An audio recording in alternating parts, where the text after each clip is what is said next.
married Joachim Fredrics, and I'm a member of Actors Equity Association. I'm a Meisner-trained actress, and I did my training at the American Stage Company Conservatory under Rick Schaudel, and at the time, the conservatory was under the direction of Paul Sorvino.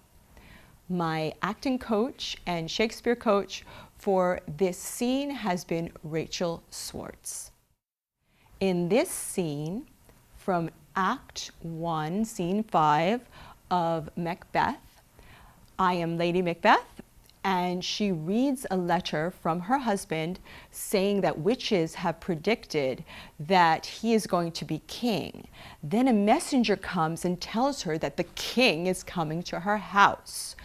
She then laments that her husband isn't quite cruel enough to kill the king, so she asks evil spirits to come into her and remove all feminine qualities from her so that she can do the murder herself. Then her husband arrives and says, the king is here. And she says, well, he's never going to leave. Kind of like in the Eagles song where the lyric says, you can check out anytime you like, but you can never leave.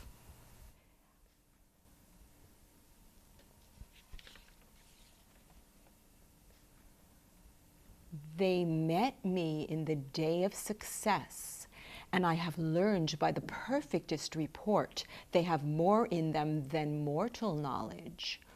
When I burned in desire to question them further, they made themselves air into which they vanished.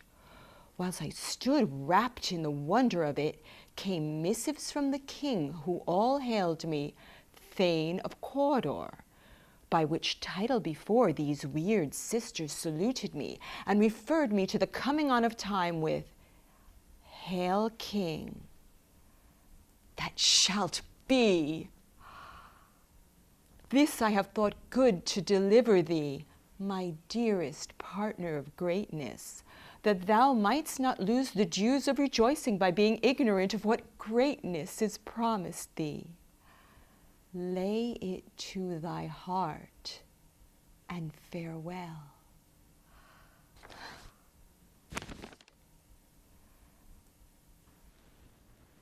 Glamis thou art, and Cawdor, and shalt be what thou art promised. Yet do I fear thy nature. It is too full of the milk of human kindness to catch the nearest way. Hie thee hither, that I may pour my spirits in thine ear, and chastise with the valor of my tongue all that impedes thee from the golden round which fate and metaphysical aid doth seem to have thee crowned withal. What is your tidings? The king comes here tonight. Thou'rt mad to say it. Is not thy master with you, who wert so would have informed for preparation? So please you, 'tis true, our Thane is coming. One of my fellows had the speed of him, who, almost dead for breath, had scarcely more than would make up his message. Give him tending. He brings great news. The raven himself is hoarse that croaks the fatal entrance of Duncan under my battlements. Come, ye spirits that tend on mortal thoughts. Unsex me here, and fill me from the crown to the toe, top full of direst cruelty. Make thick my blood. Stop up the access and passage to remorse, that no compunctious visitings of nature shake my fell purpose, nor keep peace between the effect and it.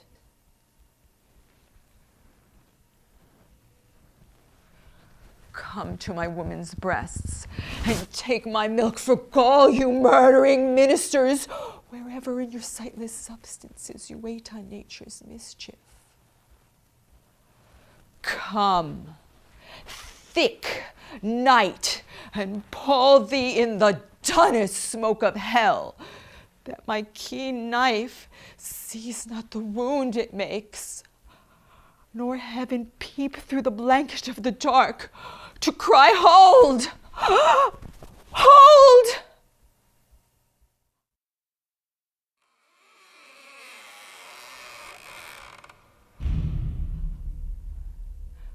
Great Calamus, worthy Cawdor, greater than both by the all hail hereafter, thy words have transported me beyond this ignorant present, and I feel now the future in the instant. My dearest love, Duncan comes here tonight. And when goes hence? Tomorrow, as he purposes. Oh, never shall sun that tomorrow see.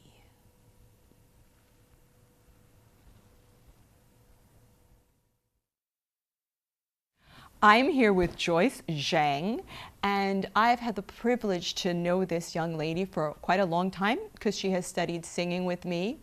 At the moment, she is a student at Bergen Academies, and she's doing a theater concentration there. She also studied Shakespeare in England at Bada, and she's looking forward to a career in theater and going to study theater at university. Would you like to tell us about your piece? Mm-hmm. The monologue that I will be performing is from Act 3, Scene 3 of Cymbeline, and is comprised of lines of two different characters who are brothers, Avaragus and Guiderius, who I had the pleasure of playing. Unbeknownst to them, they are sons of the king, and they were kidnapped when they were infants, which is why they live very secluded lives away from the court. In this monologue, I'm confronting who I think is my father and trying to convince him to allow me to see more of the world away from our secluded lives. Out of your proof you speak! We, poor unfledged, have never winged from view of the nest, nor know not what airs from home. Haply, this life is best, if quiet life be best. Sweeter to you, that have sharper known, well corresponding with your stiff age. But unto us, it is a cell of ignorance, traveling a bed, a prison, or a debtor that not dares to stride a limit. We have seen nothing. We are beastly, subtle as the fox for prey, like warlike as the wolf for what we eat. Our valor is to chase what flies.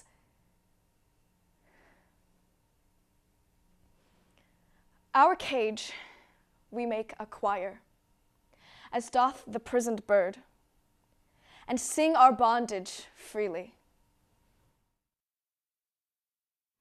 Our next performer is Christina Schaudel. She teaches theater at Rockland Community College and Ramapo College of New Jersey. She has an MFA in acting from the Actors Studio Drama School at Pace University in New York City. She's been involved with Rockland Shakespeare Company for the last 12 years, bringing free Shakespeare to the community. Amelia's monologue comes from Shakespeare's classic tragedy, Othello. In Act 4, Scene 3, Desdemona is quite distraught after receiving unprecedented and unwarranted attacks from her husband, Othello. While she's getting ready for bed, Amelia tries to provide some comfort to her lady, talking about the human condition that pertains to love or lack thereof. But I do think it is their husbands' faults if wives do fall. They'll say that they slack their duties and pour our treasures into foreign laps, or else break out into peevish jealousies, throwing restraint upon us. Or say they strike us, or scant our former having in despite. Why, we have galls, and though we have some grace, yet have we some revenge. Let husbands know their wives have sense like them. They see and smell and have their palates both for sweet and sour, as husbands have. What is it that they do when they change us for others? Is it sport? I think it is. And doth affection breed it? I think it doth. Is it frailty that thus errs? It is so too. And have not we affections, desires for sport and frailty as men have? Then let them use us well, else let them know the ills we do, their ills instruct us so. Our next performer is Nancy Levine.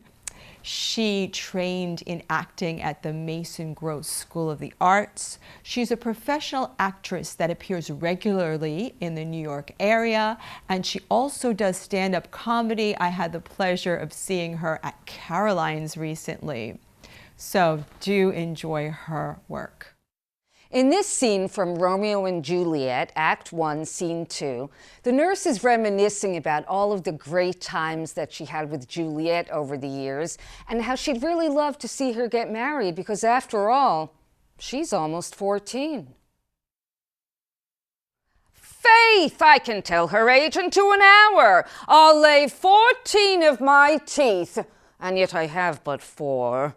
Come Lammas Eve at night shall she be 14. Susan and she, God rest all Christian souls, were of an age. Well, Susan is with God. She was too good for me. But as I said, on Lammas Eve at night shall she be 14. That shall she marry. I remember it well. 'Tis since the earthquake now.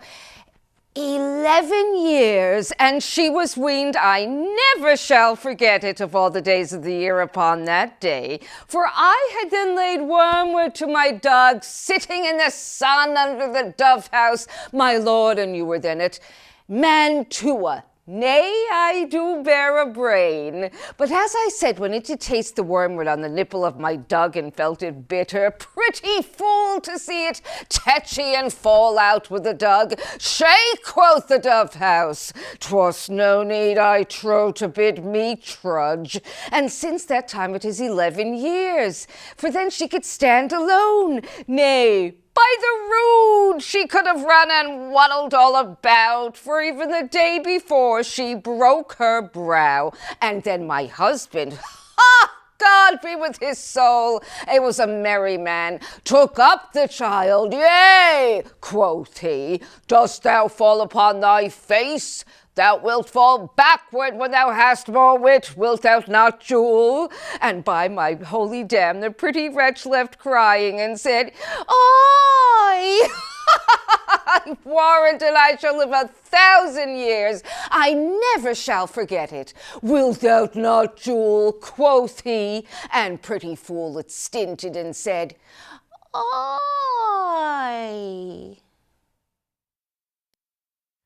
Our next actress is Shlomit Oren Ross. She is a multicultural physical actress, belly dancer, educator, creative arts healer, and the owner of Gleeful Wellness LLC. She's currently an ensemble member of Bated Breath Theater Company and is the second half of the Shakeabliss duo. You can find her on Facebook under Shlomit Oren. Fun fact, Shlomit toured with the Ringling Brothers and Barnum and Bailey Circus as a hula hooping, belly dancing gypsy clown. The piece I'm going to present before you is a piece that I created. Actually came from having problems with my self-image. And I said to myself, okay, what am I going to do? Sit and cry or create art about my pain? And that's what I did. It's very healing. So this piece is shows about an empowering process of a creature. And the text actually comes from A Midsummer Night's Dream by Shakespeare, from Helena. And this is a character that is looking to find herself, to feel good in her body, to find love. And it actually represents a lot of women in the world that are deprived and want to find their freedom.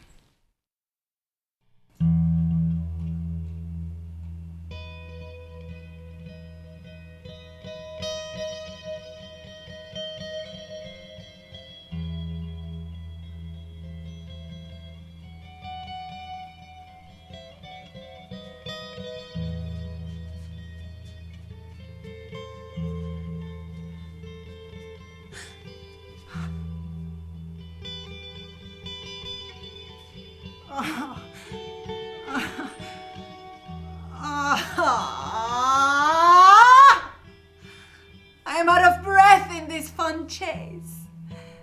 The more my prayer, the lesser is my grace. Happy is Hermia wheresoever she lies, for she hath blessed and attractive eyes. How came her eyes so bright? Not with salt tears. If so, my eyes are oftener washed than hers. No. I am as ugly as a bear, for beasts that meet me ran away for fear. Therefore no marvel though Demetrius do. But who is here?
The way that I am is the best that I am.